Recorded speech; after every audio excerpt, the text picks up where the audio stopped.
He made the Statue of Liberty disappear and walked through the Great Wall of China. But up close, there's a whole different side to the world's greatest magician. You asked about this chair. You noticed that. Have a seat. What is this? That's kind of interesting. You just kind of sit down in the chair, relax, and if you look straight ahead... I'll help you. Oh my goodness, or so not elegant. I didn't expect that to happen. Be careful. Can I help you? Sorry. Thank you very much. Oh my gosh. There you go. I bet everyone falls for that. So to speak. You are quite the comedy show. Quite surprising when you meet this 52-year-old who's more renowned for his large-scale productions than slapstick comedy. I think people will be surprised actually at how funny you are. I took myself very seriously in the beginning, and then I realized, well, how can I possibly do that? In real life, I'm such an idiot, so I might as well just show that part.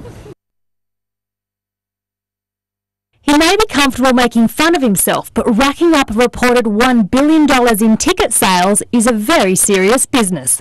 You started practicing magic at a young age, didn't you? When I was about 8 years old, I started doing magic, and I was inventing my own magic by doing that. Wow. But by the time I was about 12 years old, I was creating magic, and I sucked at everything else. But magic, for some reason, came very easy to me.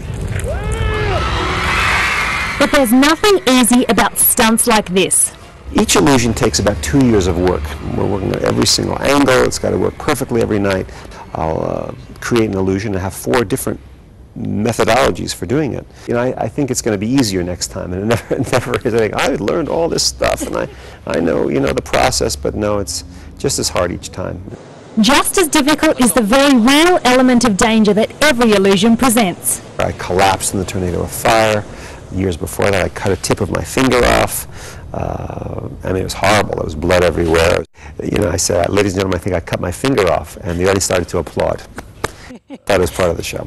It was an escape from a tank of water, and I got tangled in the chains.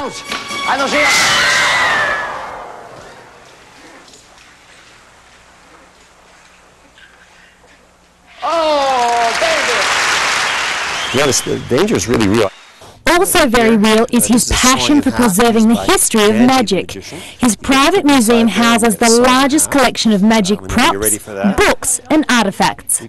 This is a museum that's been around for about 10 years under my stewardship. It's got all the great masters of the past. This stuff must all be worth a fortune. I think so. This is a Houdini's Metamorphosis trunk. This is the famous water torture cell.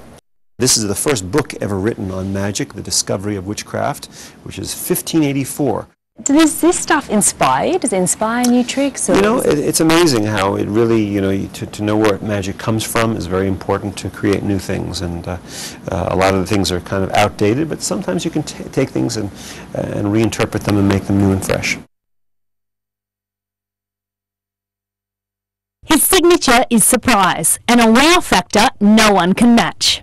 Do you love seeing people? I know I was like this, and I looked around and people were just like, they just shake their head. Like, do you love seeing them just in disbelief? Yeah, I think I saw some of your crew actually lip-syncing naughty words. We're in amazement. That's my job. A job that often brings with it the glare and unwanted attention of the paparazzi and tabloid magazines. How do you deal with all the attention on your private life? I was engaged to somebody for 6 years who was just as famous as me, and my private life was out there in the public, and I learned my lesson, and I can tell you for sure it's way better keeping your private life private, letting the work speak for itself. We'll see David down under for the first time in 10 years, later this year, with his new show, Grand Illusion. We hear that you're going to be looking for an apprentice in Australia. What kind of qualities does he or she have to have? Well, we're going to look for guys and girls, and we have a committee of people who are going to select a male and a female person to assist me on stage. You never know what might happen. That is exciting. That is very exciting. I'm looking for your tape too, by the way. I'm going to put my hand up now. Okay, good. There you go. And the winners are in for a rare treat.